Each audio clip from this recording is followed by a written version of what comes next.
Muhammad wa ala alihi wa sahbihi ajma'in, amma ba'd.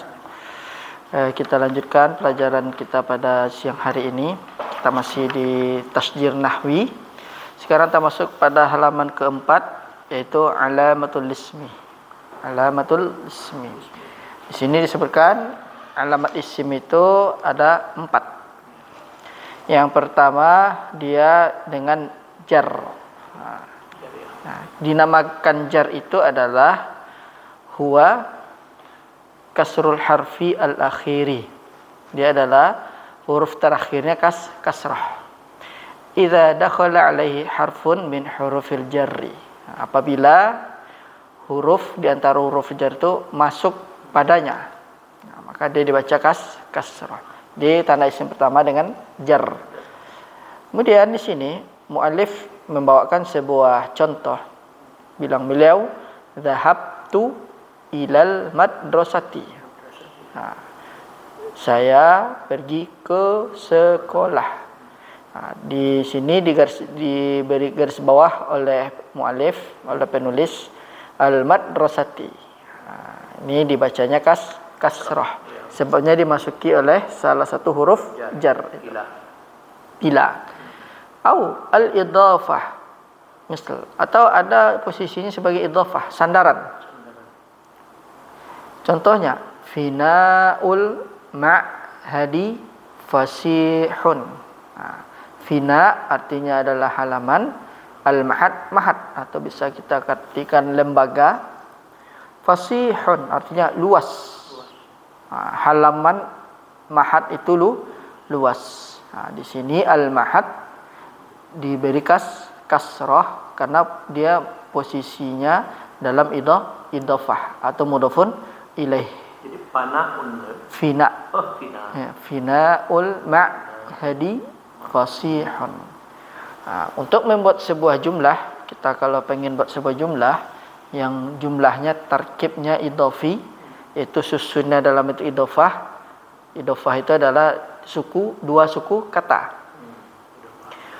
Kemudian di sini di awal itu dia harus nakirah. Ini kaidah awal dalam membuat jumlah idhafiyah.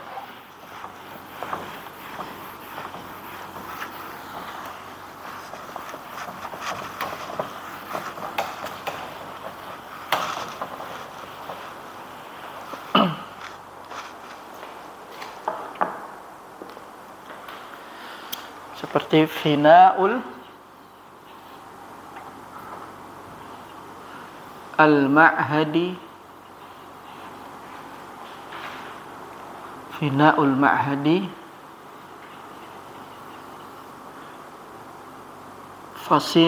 fasihun.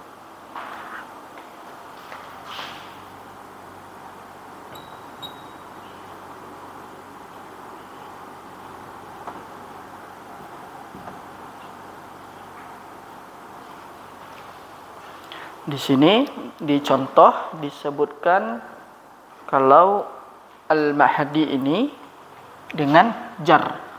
Jar itu adalah isim yang kasrah. Sebab dia kasrah tersebut karena posisinya sebagai di dalam posisi idhafah. Kalau kita misalnya mendengar kalimat idhafah, biasanya jumlah al-idhafiyah itu di sini kita terus saja. Jumlah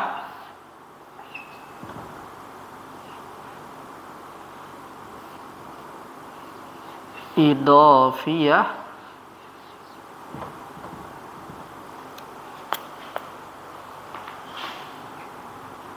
jumlatun idhafiyatun, itu dia punya rukun. Rukun pertama namanya mudhaf, si mudhaf. Rukun kedua namanya mudhafun ilaih.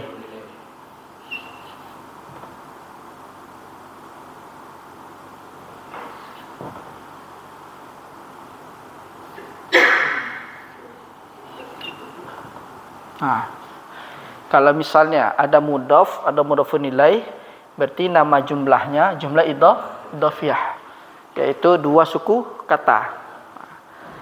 Contohnya seperti tadi, fina. Jadi mudah ke subjek kemudian. Iya. Subjek ya. Iya, termasuk sejabnya. Fina, kemudian al-ma'hadi tadi.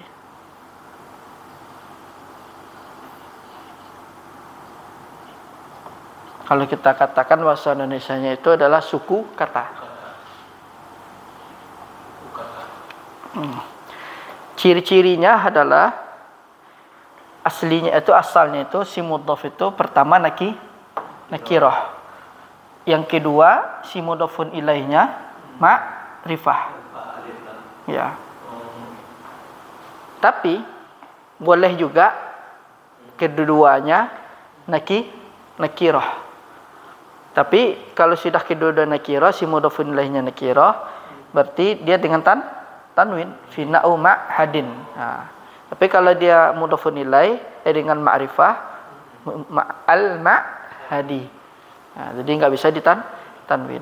Nah, ini adalah termasuk ciri-ciri isim. Jadi kalau misalnya ada sebuah kata atau kalimat yang bentuk jumlah idhofiyah, sudah pasti yang ininya disebut isim. Karena dia dengan jar. Kenapa? Karena mudhafun ilaih itu wajib dengan jar. Wajib dia. Contoh lain misalnya, Pak. Kitab An-Nahwi. Kitabu An-Nahwi.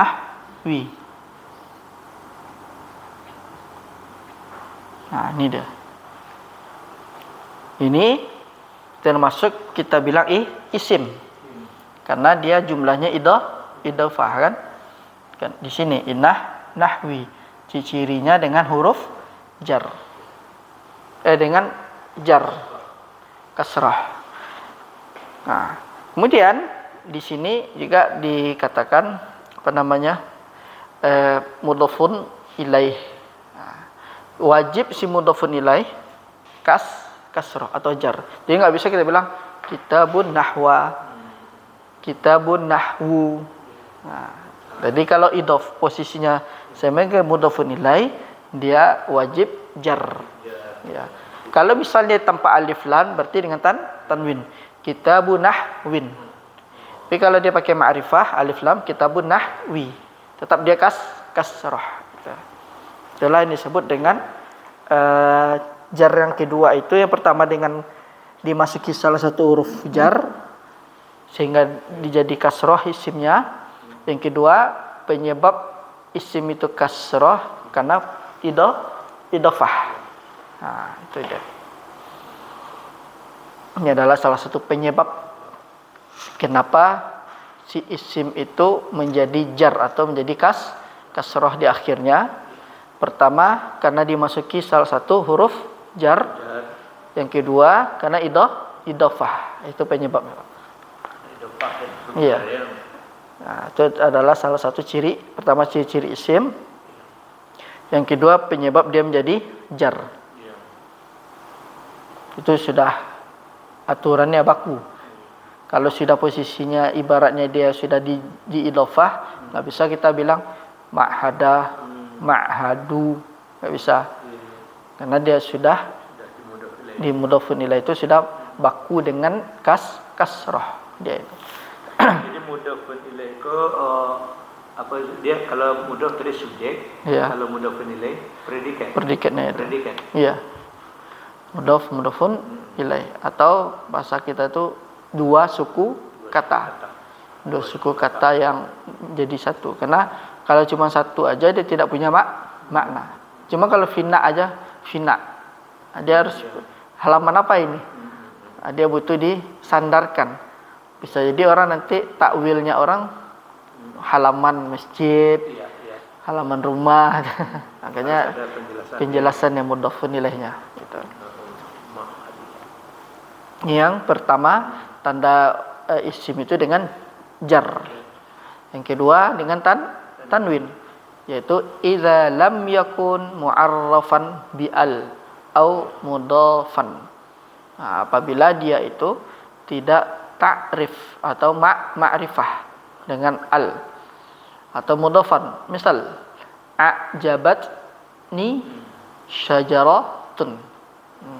Jadi syajaratun ini kita namakan kalimatnya isim karena dengan tanwin. Jadi setiap kalimat yang bertanwin maka dia kita bilang isim. Kemudian sebab dia tanwin itu adalah yang pertama dia itu tidak alif, tidak ma'rifah. Tidak ada alif lamnya. Yang kedua dia sebagai mudhaf disandarkan dia. Itu penyebab dia tidak bisa dibaca tanwin. Kemudian qataftu atau qutifat zahratun. Qutifat zahratun. Jadi bunga itu telah dipetik. Nah, zahratun, syajaratun termasuk isim karena tandanya dengan tanwin. Setiap kalimat yang ada tanwinnya otomatis sudah pasti kita bilang dia isim. Gak mungkin fi'il dia. Apalagi jar huruf mustahil dia. Yang ketiga tanda isim itu adalah at-ta'rif bi al, yaitu dimasuki al atau dia dimasuki dengan al. Contohnya al-hayatu kifahun. Nah, di sini tanda isimnya ada al-hayah. Hidup itu perjuangan. Kifah itu artinya perjuangan. Jadi hidup itu perjuangan. Ini ciri-ciri yang ketiga dari isim dengan dimasuki al. Misalnya al-kitabu jamilun atau al-baitu qaribun atau jadidun atau al-masjidu wasi'un misalnya kan. Masjid itu luas itu. Kemudian ciri yang ketiga dari isim itu adalah qabul hurufil jar. Sudah pasti dia menerima huruf jar. Nah, terkadang di nahwu ini uniknya dengan zauq, dengan rasa itu terasa. Misalnya contoh kan zahaba Muhammadun ilal madrasati. Ya kan? Kan enak kita baca. Coba kita jadikan zahaba Muhammadun ila ya'malu. Enggak terasa dia. Jadi masyaallah bahasa Arab itu seperti itu dia. Iya. Apa? Enggak enak aja rasanya dia apa kita. Nah, itulah bahasa Arab itu. Misalnya contohnya kan di antara ciri fil mudhari itu dia masukin huruf lam misalnya kan. Lam ya'mal. Kan enak kita terasa. Coba kita masukin lam baitun. Agak gimana? Nah, itu menandakan bahwasanya lam ini cocoknya di fi'il. Begitu seperti ini. Zahaba Muhammadun ilal madrasati. Nah, dengan apa namanya? Dengan dirasakan enak dia. Sesuai dia yang kita rasakan. Kalau kita bilang zahaba Muhammadun ila ya'malu, agak gimana? Enggak cocok terasanya di lidah kita. Nah, itulah. Nah, jadi tandanya yang keempat adalah menerima huruf jar. Ini adalah yang keempat ini di antara ciri-ciri isim dengan jar, yaitu kasrah, tanwin, kemudian ta'rif dengan alif lam, kemudian dia menerima huruf jar. Ilal baiti, fil masjidi, ala syajarati. Yang satu lagi, kalau dia menerima huruf jar, otomatis isimnya dibaca kasrah. Jadi ada 4 dia. Tapi kalau di apa lain, jar ini karena dirubah dengan al-khafdu. Al-khafdu. Ya, artinya sama juga. Jar dan khafat itu sama. Cuman bedanya adalah khafat itu istilah orang Kufah. Khafdu.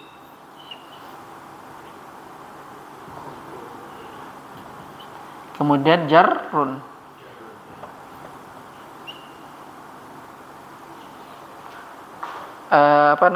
di matan al-jurmi itu Pak, walismi dia tanda isim tuh bil khafdi. Nah, ya. Atau bil jarri. Yang membedakan adalah khafdun ini adalah istilah yang dipakai oleh orang Kufah. Sedangkan jarrun istilah dipakai orang Basrah. Nah, kedua-duanya sama, cuman beda istilah, maknanya satu. Tergantung misalnya kalau kita baca kitab Nahwu, kalau penulisnya mazhabnya Basrah, pasti dia pakai istilah jar. Kalau penulis itu mazhabnya Kufah, berarti khafdu itu. Itu yang membedakannya itu. Nah, ini alamatul isim. Sekarang kita masuk alamatul fi'li. Jadi ta'rif yang nomor 3 ini, ta'rif itu dimasuki. At-ta'rif bi'al, maksudnya ma'rifah dengan al. Oh, ma'rifah. Dengan al. Tapi dimaknakan dimasuki ya. Iya, dimasuki dengan huruf ma'rifah. Atau istilahnya adalah tanda isim begitu itu berbentuk ma'rifah. Nah, ciri-ciri ma'rifah itu dengan al atau alif lam. Di nahwu juga dibahas Pak. Ini yang seperti ini. Nih, apakah dibaca alif lam apa al itu? Oh. Ada lagi ya. khilafnya di antara para nahwu itu. Ada yang bilang kalau alif lam yang pakai ini lah. Iya, ada masyaallah saking gimana tuh para ulama kita itu. Iya. Nah, cuman ini aja. Iya. Berbeda penyebutan. Ya, apakah al atau alif lam. Kalau yang luka al, lebih gampang al. Soalnya kalau ada kita kitab nahwu dimasuki alif dan lam tanya. Iya. Boleh juga, sah juga kita terima pendapat mereka. Iya. Ada dibilang al. Kita terima juga pendapatnya. Iya, sampai al ini dibahas nih, Pak. Panjang tuh. Iya. Itu pengaruh Kufah dengan Basrah juga tuh. Iya, mazhab juga tuh, Pak. Jadi kalau al yang Basrah, biasanya ya dia. al Basrah. Basrah tuh agak gampang dia. Gitu. Yang enggak ngejelimet dikit tuh. Alif lam al Kufah. Iya. Beda-beda mereka itu, Masya Allah. Penyebutan mereka. Misalnya, sebutkan salah satu tanda isim dengan ma'rifah katanya.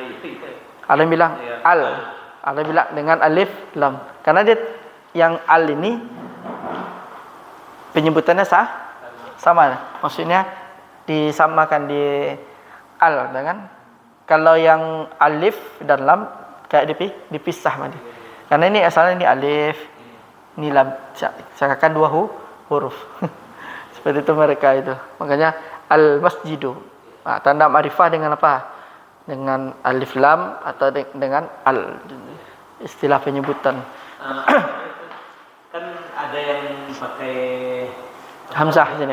Yang itu, yang alif ini. Iya. Kan ada yang pakai tanda pina un itu. Oh, yang mana? Oh, ini, Pak. Ya kan pina un. Iya. Iya. Yang ini tidak pakai tanda itu kan? Ini. Iya. Ya, karena dia jadi nanti nama hamzah wasal. Karena di awal kalimat al. Ya. Tapi ada juga di antara apa itu dikasih sama dia. Kalau dia dibilang alif lam, alif dan lam, pakai ini tanya. Oh, dipakai itu. Iya. Tapi kalau dia al aja kayak ini. Kayak itu telitinya ulama kita itu. Masya Allah. Satu huruf bisa itu baru di bahasa Arab itu, belum lagi di ilmu-ilmu syar'i lain lagi mereka itu. Sekarang kita masuk ke tanda fi'il, yaitu bagian kalimat yang kedua, alamatul fi'li. Yang pertama di sini ada 4 juga, sama kayak di isim. Yang pertama dia tasbaquhu qad, yaitu diawali, didahului dengan qad. Kemudian di sini disebutkan wa tadkhulu, maksudnya qad ini masuk alal fi'lain. Dia masuk cuman di 2 fi'il. Pertama al-madhi, yang kedua al-mudhari' faqat.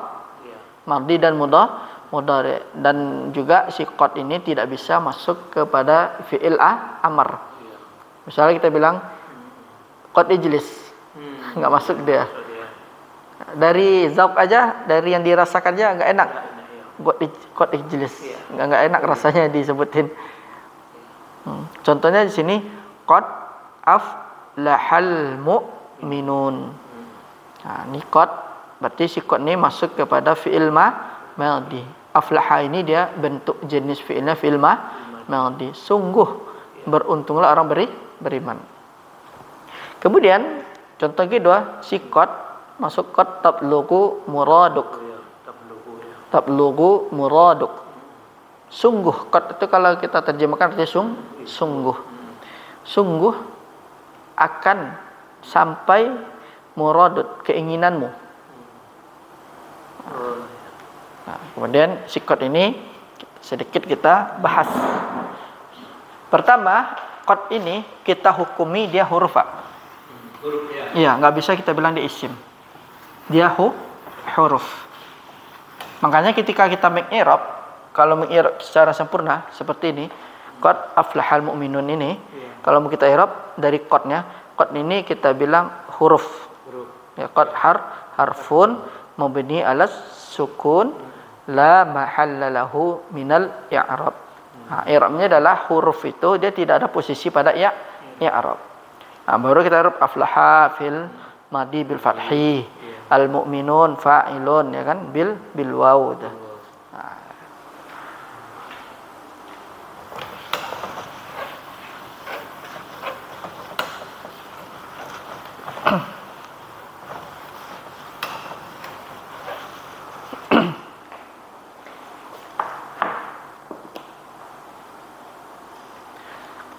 Nah, sekarang kita bahas sedikit tentang si qad. Nah, qad ini tadi kan hanya masuk di madhi dan di mudhari'. Iya. Kemudian kalau dia masuknya di al-madhi, dia punya makna. Di al-madhi dia punya dua makna.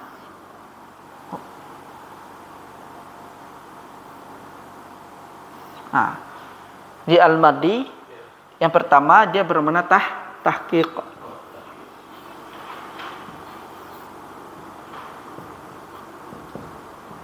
Yang artinya adalah kalau tahqiq itu pasti. Contohnya seperti di awal tadi, qad aflahal mu'minun. Sudah pasti. Mukmin itu berhasil, beruntung, berjaya dia di akhirat nanti. Kemudian ada lagi qad itu bermakna takrib.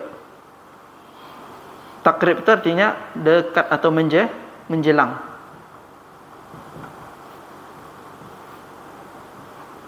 Nah, contohnya adalah misalnya qad menjelang. Iya. Bisa diartikan dekat atau menjelang, atau sebentar lagi. Qad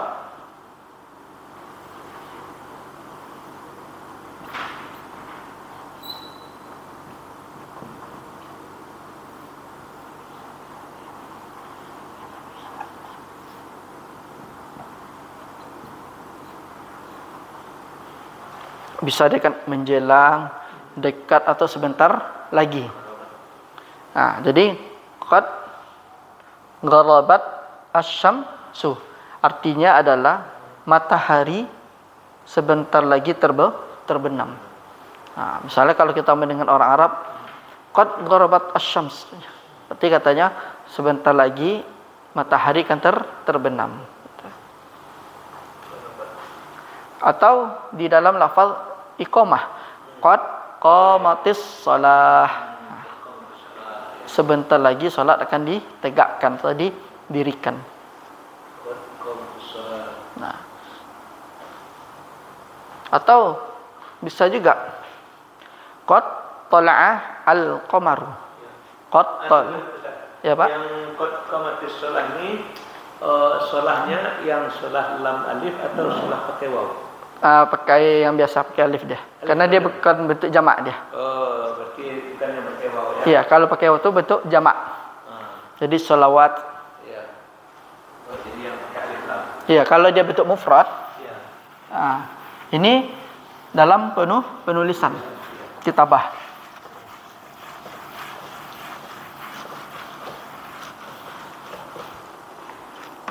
Jadi kalau misalnya kalimat sholah, kalau dia bentuknya mufrad tunggal, kita tulis seperti ini.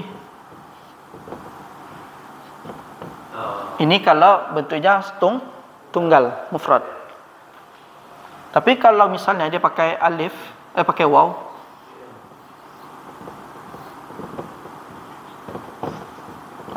berarti ini menandakan bentuknya bentuk jamak. Iya. Hanya membedakan penulisan. As-salawat. Di Al-Quran banyak seperti ini penulisannya. Karena di Al-Quran itu rasomnya Pak, penulisannya dia pakai Utsmani. Kalau yang kita pakai yang ini, yang biasanya seperti ini, ini kebanyakan namanya kitabi. Karena kan kita pernah melihat buku misteri huruf-huruf Quran. Iya. Nah, jadi sholat, alif lam sudah jelas nih ya. Iya. Shot sudah jelas.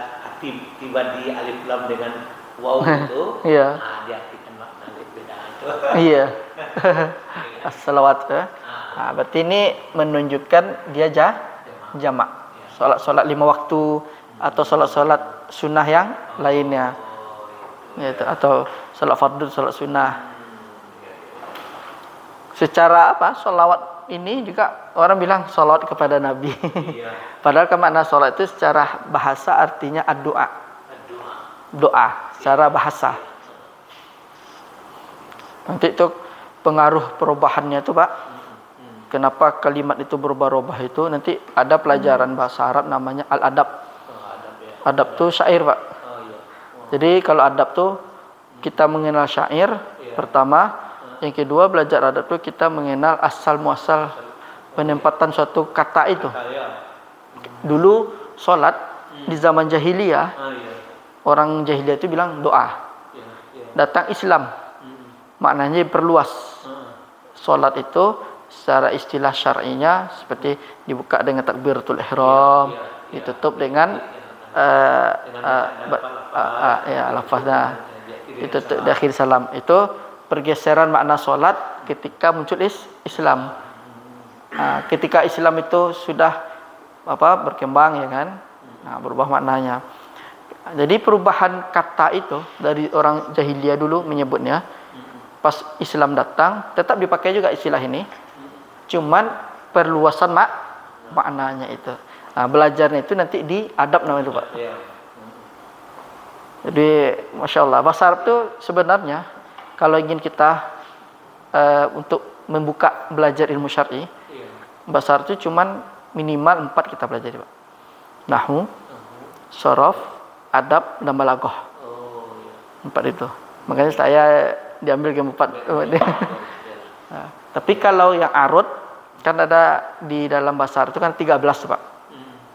Kan ada 13 di antara lebih kurang 13 bahasa Arab itu bagiannya. Salah satunya ada yang tadi nahwu, saraf, adab, balaghah.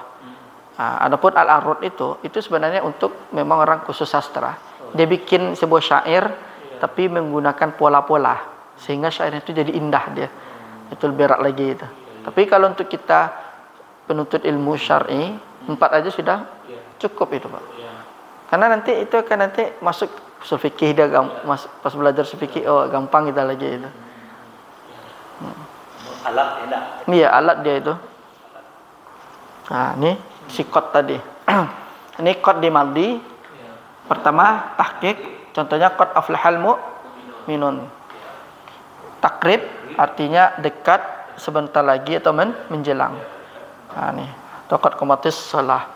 Sekarang qad al-mudhari'u. Qad ini di fi'il mudhari'. Juga dua. Nanti pas ini aja lah. Ada dua. Pertama ada maknanya taksir, menunjukkan banyak atau sering. Taksirun. Ini menunjukkan sering atau banyak.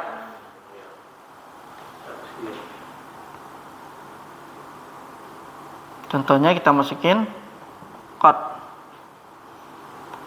yasduqu as-sadiqu.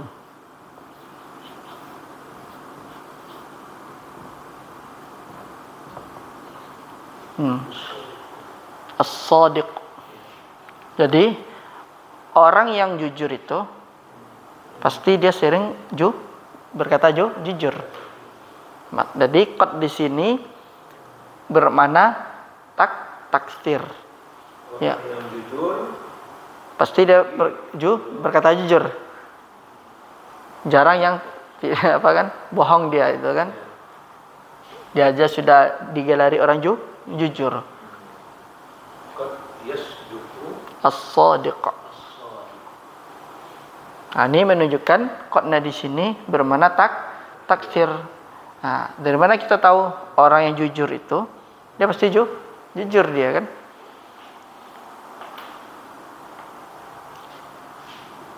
Yang kedua ada bermakna taklil.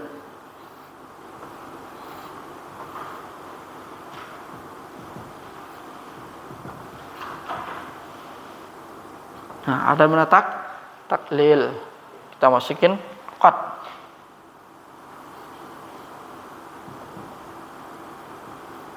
Qad yajudu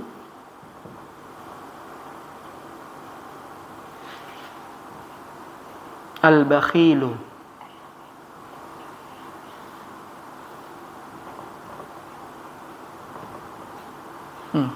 Maksudnya adalah yajud ini artinya dermawan.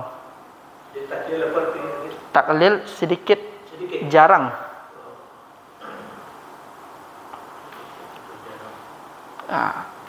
Kenapa kita bilang qadnya berbentuk taklil? Kita lihat yajud artinya dermawan. Al-bakhil orang apa? Pelit. Berarti makna qadnya apa, Pak? Taklil. Kenapa kita bilang taklil? Jarang sekali orang bakhil itu dermawan itu.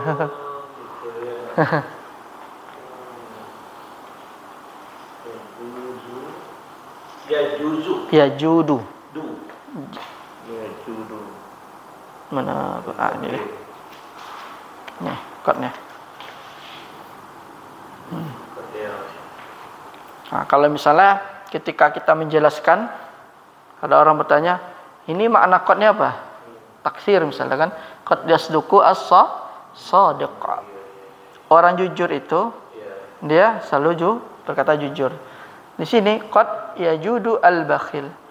Orang pelit itu dermawan. Qad yajudu al-bakhil. Orang pelit itu dermawan. Langsung terlintas di benak kita pakai qad. Berarti jenis qadnya taklil. Ya memang sih ada yang bakhil itu ketika mungkin lagi moodnya lebih baik, dermawan dia. Tapi pada dasarnya kalau memang dia tabiatnya bakhil ya, bakhil. Makanya dibilang qadnya di sini namanya qad bermakna taklil, sedikit atau jarang. Jadi jarang sekali orang bakhil itu dermawan ya. Kalau ada langka dia.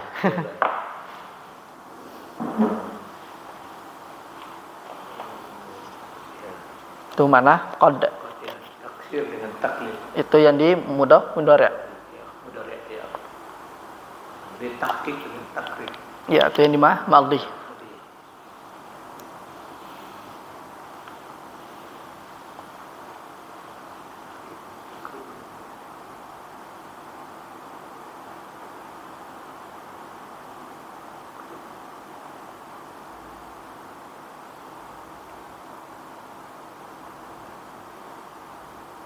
Secara tidak langsung dia sudah masuk tafsir nih, nah. Iya. Ya kan? Dengan satu huruf saja. Sudah masuk tafsir ya. Iya.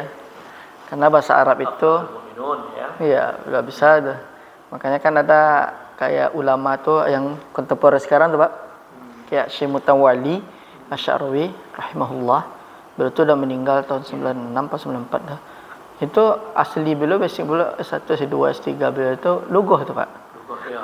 Tapi ahli fikih. Jadi ahli tafsir. Ahli tafsir. Ulama Mesir. Kalau yang Yusuf Qaradawi beliau fikih enggak salah itu. Ya, khusus fikih lah. Iya. Kuat juga bahasanya beliau tuh. Kayak siapa lagi tuh yang masih hidup sekarang, Syekh Suwaid yang ahli qiraah sekarang. Itu lughahnya dasar basicnya Pak. Bukan dia beliau di Madinah sekarang. Kalau nggak salah di Madinah, tapi aslinya Mesir beliau. Tapi Masya Allah, lughahnya bagus, tafsirnya bagus, qiraahnya bagus dia.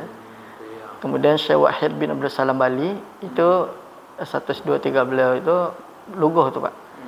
Tapi tafsir yang mantap itu. Tapi kalau dah menguasai bahasa itu pintu itu. Iya, kunci itu. Iya. Tinggal kita duduk aja di majelis fikih. Iya. Hanya berbeda tuh cuman itu aja ya Pak. Istilah-istilahnya aja. Misalnya seperti tadi kan sholat tadi. Secara bahasa maknanya doa, secara syariah. Nah, jadi kalau orang udah punya bahasa itu secara ini gitu. Nah, makanya pintulah bahasa itu. Rugi kalau orang misalnya nggak belajar bahasa itu.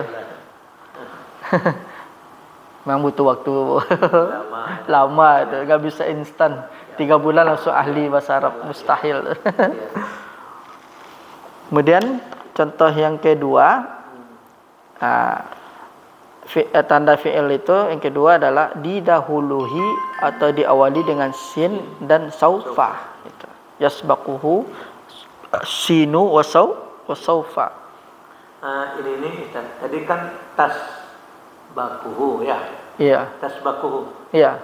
Kalau ini yasbaquhu. Kenapa yas? Kalau qad itu dia dihukumi muannats. Karena maksudnya kalimat qad atau namanya kalimat qad itu berarti sebenarnya ada yang dihapus. Tasbaquhu kalimat qad. Makanya qad itu dijadikan muannats itu. Qad kan bagian dari huruf. Huruf, ya. Huruf itu kan bagian dari kalimat itu. Nah, padahal makna sama. Makna sama itu, mendahului atau diawali, didahului. Cuma penggunaannya adalah fa'il muzakkar, satu fa'ilnya muannats itu. Penggunaan di mudhari' itu. Tapi ada juga asin wasofa ini karena dibilang pakai fi'il muannats tasbaquhu asin wasofa di tafsirannya kenapa dia dipakai tasbaquhu? Nah, karena sin bagian dari huruf. Huruf adalah bagian dari kalimat. Kan kalimat 3. Isim, fi'il, harf. Sedangkan kalimat itu sendiri dia berbentuk muannats, kalimatun dengan takmar uta. Makanya kadang fi'il. Jadi masuknya ke dalam seperti itu. Nah, itu di sisi pentakwilannya dia. Nah. Kemudian kata muallif di sini tanda isim kedua, fi'il kedua dia masuknya yaitu sin dan saufa. Cuman di sini ditegaskan lagi sama muallif wa yadkhulani 'alal fi'il mudhari'i faqat. Nah, keduanya itu hanya masuk fi'il mudhari' saja. Enggak bisa dia di fi'il madhi dan amar. Contohnya saya fuzu al-mujtahidu. Nah, orang yang bersungguh-sungguh itu akan berhasil atau akan sukses. Saya fuzu artinya akan yafuzu berhasil sukses.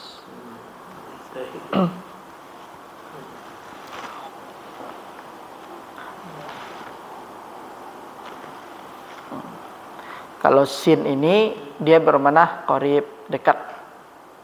Berarti akan. Jadi orang yang bersungguh-sungguh itu akan beruntung akan berhasil atau akan sukses. Jadi orang yang bersungguh-sungguh itu akan sukses atau berhasil.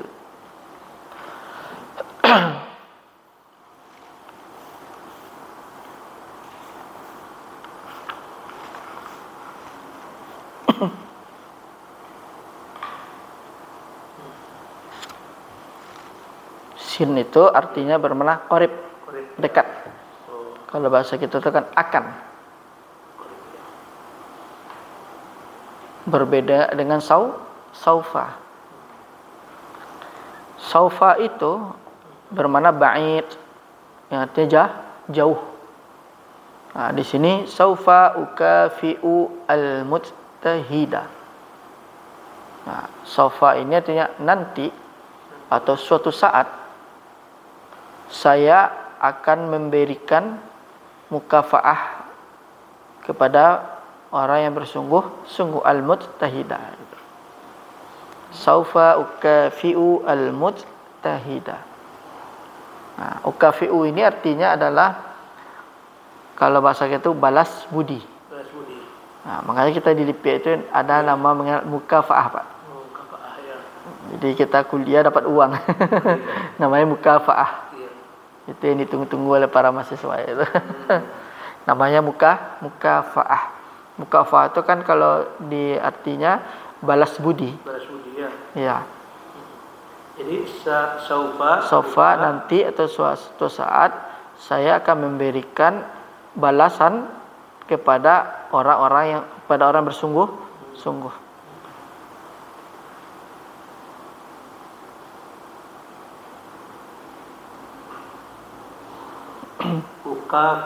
Ukafi'u. Mukafaah kalau bahasa kita tuh.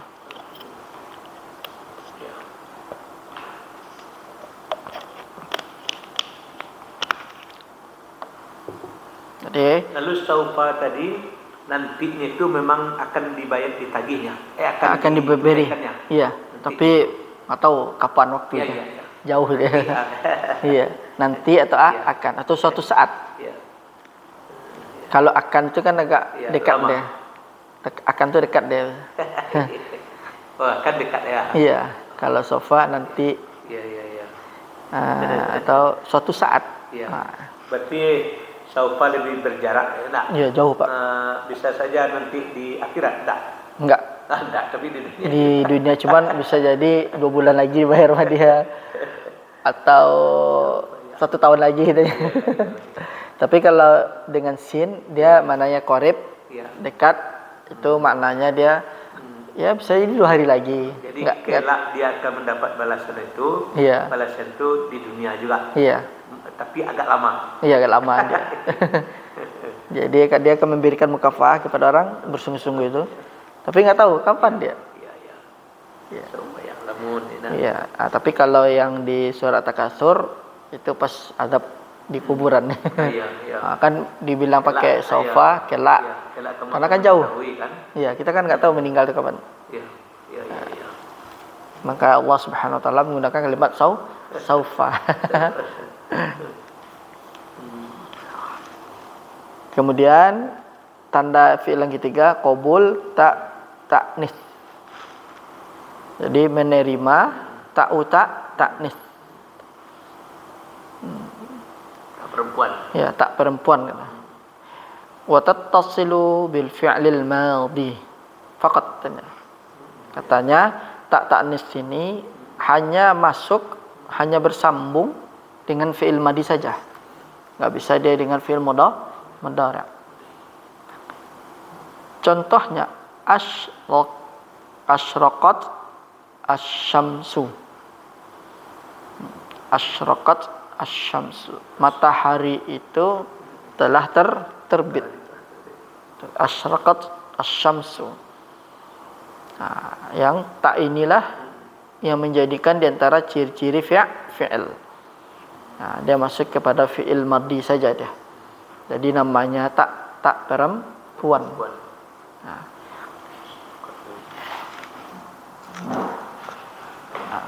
Sinilah asyraqat.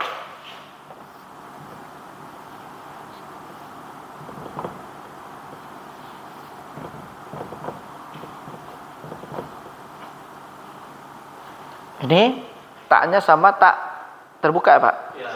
Nah, cuman nanti bedanya misalnya seperti ini.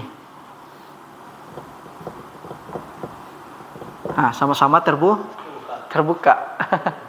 Nggak bisa kita katakan ini namanya taknis saja tuh. Kenapa? Sama nih tuh. Nggak bisa tuh kan? Kenapa? Karena ciri-ciri taknis itu dia dengan sukun dia. Ini dengan tanwin, dia isim kan?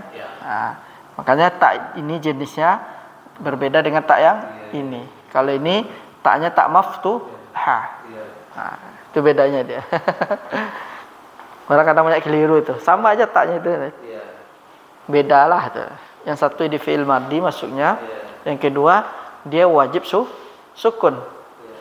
Yang taknya satu lagi memang syakalnya surahnya bentuknya sama, cuman dia mutaharikah, berharokat dia. Nah, bisa tan, bisa tin, bisa tun ya.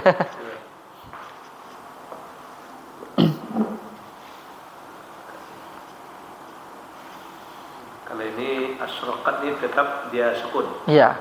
Nah, jadi itu tandanya adalah taknya taknis as-sakinah. Kemudian contoh kedua, najahat al-mujtahidatu. Wanita yang bersungguh-sungguh itu telah lulus.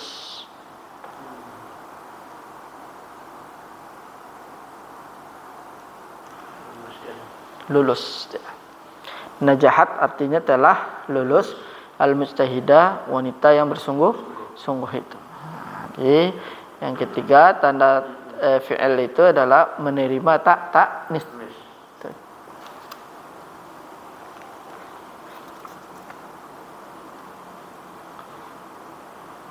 Kemudian tanda terakhir dari alamatul fi'il itu qabul ya'i al-mukhatabati.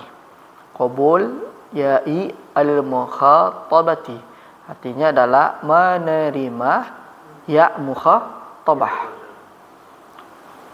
Kemudian wa zalika fi fi'lil amr faqat. Nah, dan demikian itu dia tuh hanya pada fi'il amr saja. Tidak bisa dia di fi'il madhi dan mudhari'. Contoh ati'i walidak. Atau yang gampang aja. Ini kita hapus ya Pak.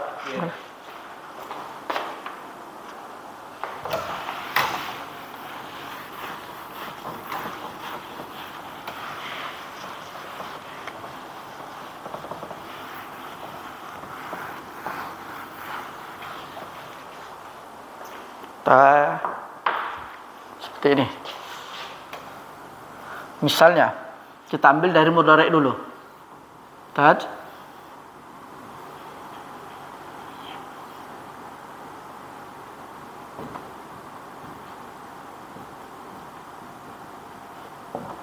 lisi. Nah, lalu kita robah menjadi fi'il amr. Ini namanya huruf mudhara'ah. Huruf mudhara'ahnya kita buang. Kita ganti dengan alif. Nah, kemudian kita masukin huruf jim, lam, kemudian kita masukin huruf sin, kita tambah dengan huruf ya. Nah, ini tanda cara memasukin fi'il mudhari' dari fi'il mudhari' ke fi'il amr. Nah, jadi cara seperti itu. Kemudian katanya dia tuh menerima ya mukhatabah. Ada dihapus huruf mukhatabah itu yang diajak berbicara. Tapi untuk perempuan. Kalau untuk laki-laki mukhatab. Nah, itu bedanya. Karena kenapa ijlisi dengan ya Pak? Nah, caranya adalah fi'il amr itu kan sukun. Mabni sukun. Kemudian sekiranya fi'il amr itu dengan menerima ya mukhatabah. Aslinya itu adalah tajlisi. Nah, aslinya tajlisi. Nah, kemudian katanya fi'il amr itu harus sukun. Ciri-ciri fi'il amr itu sukun, dengan sukun itu dihapuslah huruf nunnya. Tersisalah huruf ya. Ya ini namanya ya al-mukhatabah. Aslinya seperti ini dia nih. Jadi cara memasukin fi'il amr dari mudhari'. Nah, itu caranya. Ya, tajlisi. Aslinya tajlisi. Nah, yaitu huruf mudhara'ahnya kita robah, kita ganti dengan alif. Kemudian karena fi'il amr itu dia sukun, kalau dia menandakan mukhatabah untuk perempuan, berarti nunnya dibuang. Yang tersisa ya-nya mukhatabah. Maka cirinya adalah menerima ya mukhatabah. Itu cari ciri isim keempat.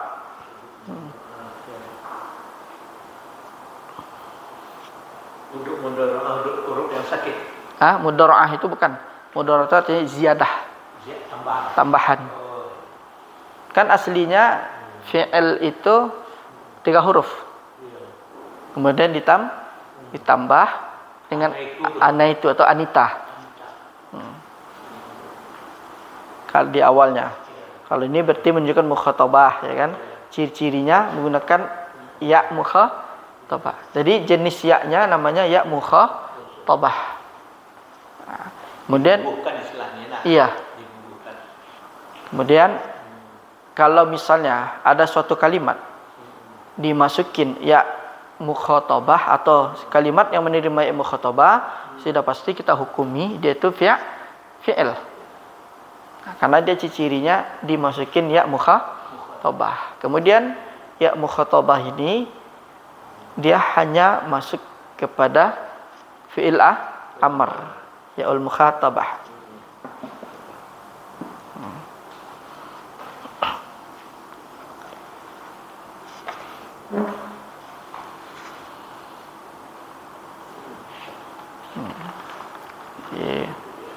Ya, jadi ada 4 tadi tanda fi'il. Pertama diawali dengan qad. Yang kedua diawali dengan sin, sofa. Yang ketiga dia menerima ta'nis.